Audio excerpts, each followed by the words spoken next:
we all know the fun little trivia of Oh yeah, Caterpie and Metapod and Venonat are because you see him right thought there. to be switched because Venonat and Butterfree look very similar in their like little mouth nose thing and eyes, and then Metapod has very similar eyes to Venomoth. Yeah, it is crazy. Is it true? I don't know, but it's apparently it's not true. Like they were really intended the way that they were, the way that they are. Crazy. But I think they could have been swapped. Yeah, this is something that this is a Pokemon theory that I still believe to this day. I think if you were to take, maybe these Pokemon were created separately, or maybe in some way, and then swapped. Again that you had up. The sprites is the best thing to look at because like they were. Even there, like they have Butterfree kicking up its legs and Venonat kicking up its leg in the Red and Blue US release. Like I don't know, like you see what I mean? Like they're even I see it 100%. I think what it comes down to is like I don't think it was a mistake. I don't think like in development they like made a mistake and swapped them. I think through like during development they thought, yeah, and this is what the theory goes that like Butterfree is more appealing, like it's more emotive, right? And it ended up just being a better counterpart to Beedrill in that way, and so therefore they made Butterfree available earlier on in the game. I can see it with Butterfree and Venonat 100%. That's what is the strongest part of this theory. But the other line is like really hard for me to see. I don't see Venomoth and Metapod, it's just the eyes. That's it. Like that's the only point there is. I think you even have it like, see, I think it is strong because like you've got the head crest, you know. I mean, the thing is with caterpillars and butterflies, like when they change, it doesn't even matter because they look completely different when they come out of the cocoon. So it still works. Man, these guys are so good. They're actually way really better than what you think. Yeah, like, great shinies too on both these lines. Venomoth's shiny is like fire. All right, let's take a look at every single Pokemon now. In kind of decipher, and explain why they are the bug type, or more specifically, what kind of bug they're based on. So Caterpie, let's start with this. It's a bug. It's a caterpillar. It's a bug. I said it already. Caterpie becomes a chrysalis as Metapod. Metapod then hatches from that. We even see it in the anime, and then becomes the beautiful classic Butterfree, the iconic Butterfree. There is a small little fun fact about Caterpie. It's based off of that caterpillar that looks like a snake, and I always loved it ever since I was a child. Because I was like, it's a snake, but it's a bug. It's like the Pokemon bug. Do you know what I mean? I feel like Tajiri, when he saw that snake caterpillar, was like, this could be a monster. Do you know what I mean? Yeah. Boom, there it is. It's Caterpie. And it is. The first bug type Pokemon. Like, is it? No, I don't think it's based on this. That is what it is. No, it is. It definitely is. There's another one that looks like exactly like Caterpie. So we got to push back on this. Listen, here's the thing. I do see it. It's not that one with the very snake face. I'm talking the second picture is the one I'm talking about. I do see that. I don't think that's wrong. But also, it is based specifically on the Asian swallowtail. The Eastern tiger swallowtail or the Asian swallowtail. Oh, you're right. It probably is both of these. Yes, and then it also says the spice bush swallowtail. Yeah, maybe. I guess it. Oh, bro, this is insane. Is this edited? No, that's so real. It's a real life. This is literally just Caterpie. But so I see what you're saying. I do see what you're saying. I didn't mean the other snake one. I forgot that there was two because the other one's even cooler. But this is the one I was talking about. The one that just has like the eyes. It does look like little snakes. Yeah, I see that. I see that. But it clearly is also the other one with it's a combination. This is so cool. They're just holding all those little caterpillars. They look like little snakes. You're right. Yes. That's cute, dude. That's pretty cute. He's more than just a little caterpillar. Is this real? No, that's not real. Oh, it's a sculpture. Oh my god, people just pretty good. I can never trust the internet. Very talented. Yeah. The amazing thing about it is that they made Caterpie's eyes the actual eyes. Do you know what I mean? Yeah. Because those are fake eyes. They're false eyes. Yes. Yeah. But you get Caterpie going into metamorphosis, becoming a butterfly, pretty standard. And then it even gets a Gigantamax form where it's just flittering dust particles. And Butterfree gets the flying type, which is fine. But I always felt like Butterfree should have had like a psychic type or something just to make it a little bit more interesting. That probably would have been too powerful in Generation 1. In Generation 1, yeah. And dude, you figure you're going to have this thing. It's level 10 is when you get Butterfree. So you're having this thing before the first gym, giving you a psychic type before the first gym. A fully evolved psychic type would have been deadly. Like, you think people complain about how X and Y is easy? Nah. And then the other counterpart, right? Because like I think they're counterparts in red and blue version. You either get Caterpie or you get Weedle. And Weedle is to start bug and poison type, and it's this little grub. I think that evolves into Kakuna. There's a real world Weedle bug too, I'm pretty sure. And definitely the Kakuna is like exactly a cocoon of some I think it's a grub. Like I've seen them in my backyard. I've seen little, they're not obviously Kakunas, but when they go into that stage, they're crazy. It says that Weedle appears to be based on a wasp or bee larva. Yeah. Is it larva? Just how they look. That's what this says. Yeah, it might be larva because I had a feeling it wasn't for a butterfly either, because clearly it evolves into a bee. Those are grubs. See, bee larva. Yeah, that makes sense. I see it. For the future in these, you could just type in like Kakuna animal counterpart or like. Oh, sure, that's a good point. Yes, Kakuna. And then Kakuna is it says it is based on a just wasp cocoon, a pupal stage of a bee or wasp. Oh my god! I guess that didn't work. Anyway, yeah, that makes sense. Either way, it's a good. But I see it. I see it.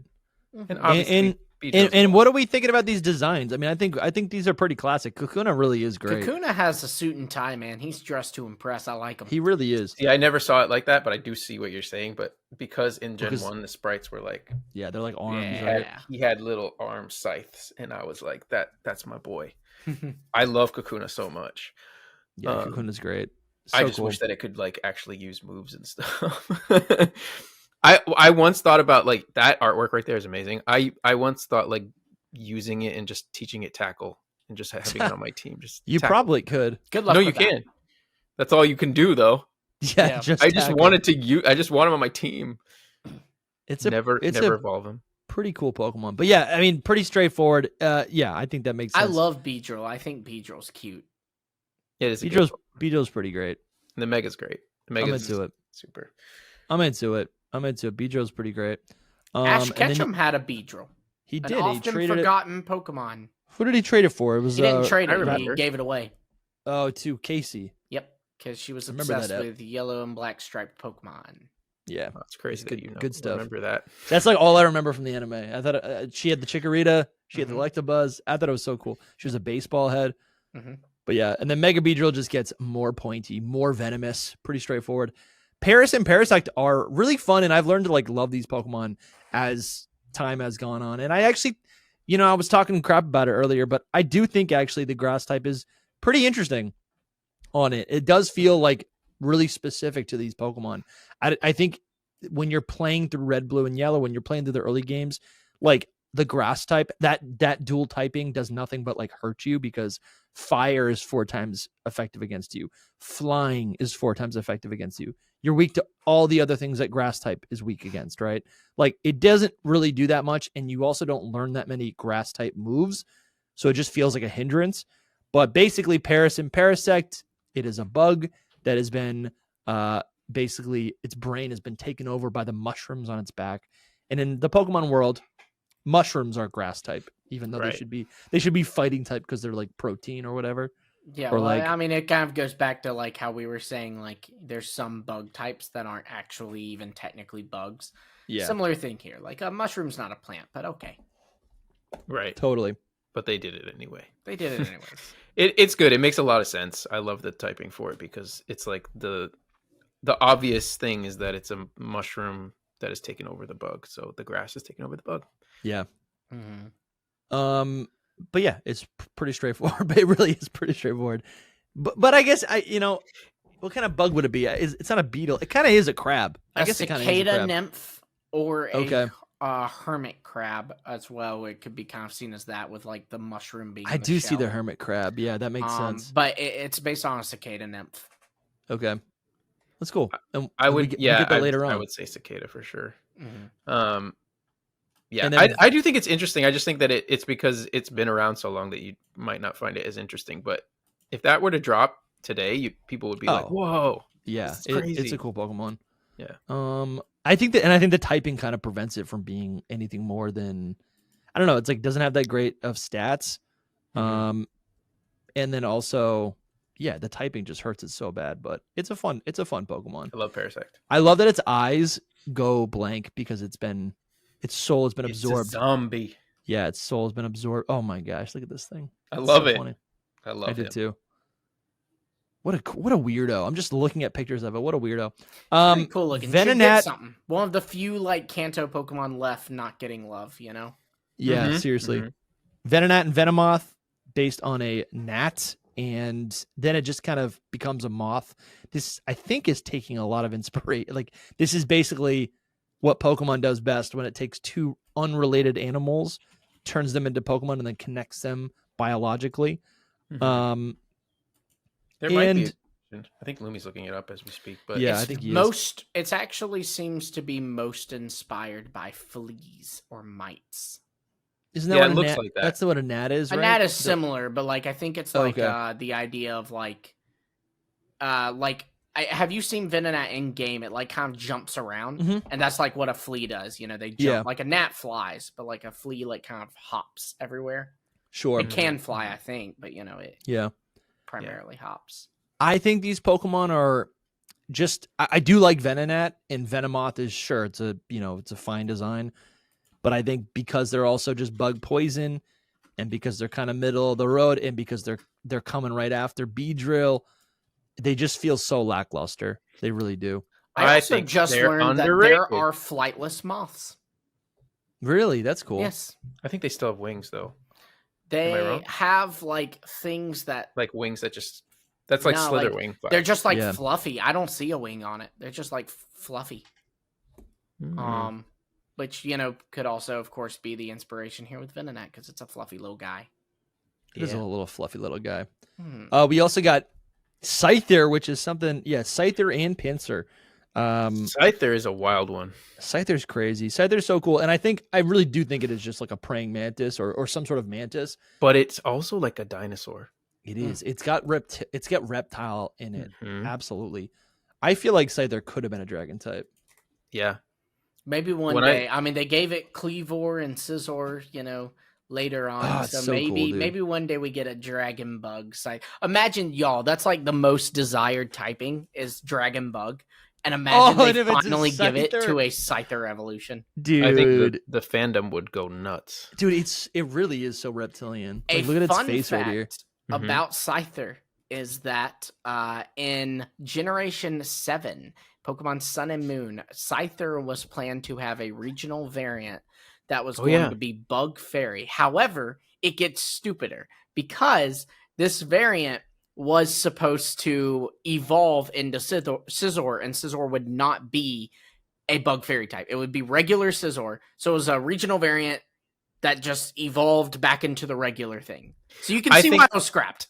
I think that's just a development issue. I don't think that was the plan. I think they probably made a Scizor that was Bug Fairy, or not Scizor, Scyther that was Bug Fairy, and then they just hadn't made a Scizor yet. And in the code, it would just be like it evolves straight up. I think they never planned to do a Scizor because the whole thing with Gen 7 was that they only did Gen 1 regional variants. So I would not put it past Game Freak to be like, nope, we're just going to do Bug Fairy Scyther, and it doesn't have a variant. Because another thing, too, is Scyther, Scizor, and Cleavor all have the same base stat total.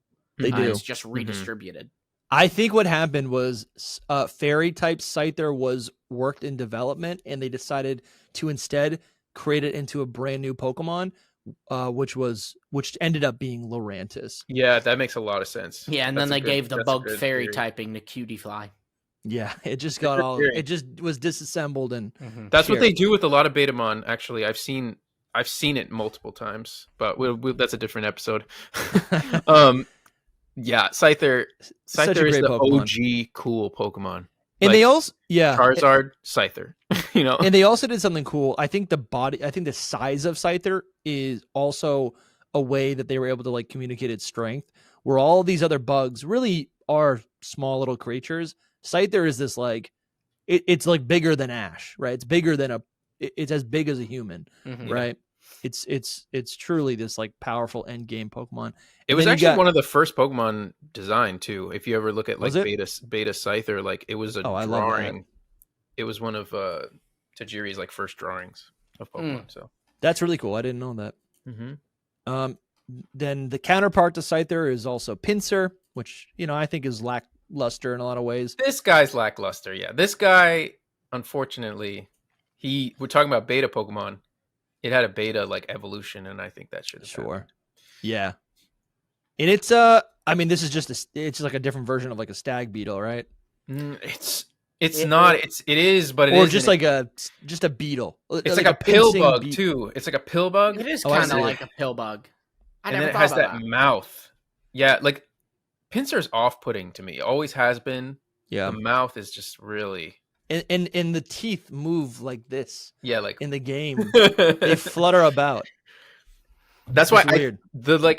The evolution, the scrapped evolution, like it should have been a thing.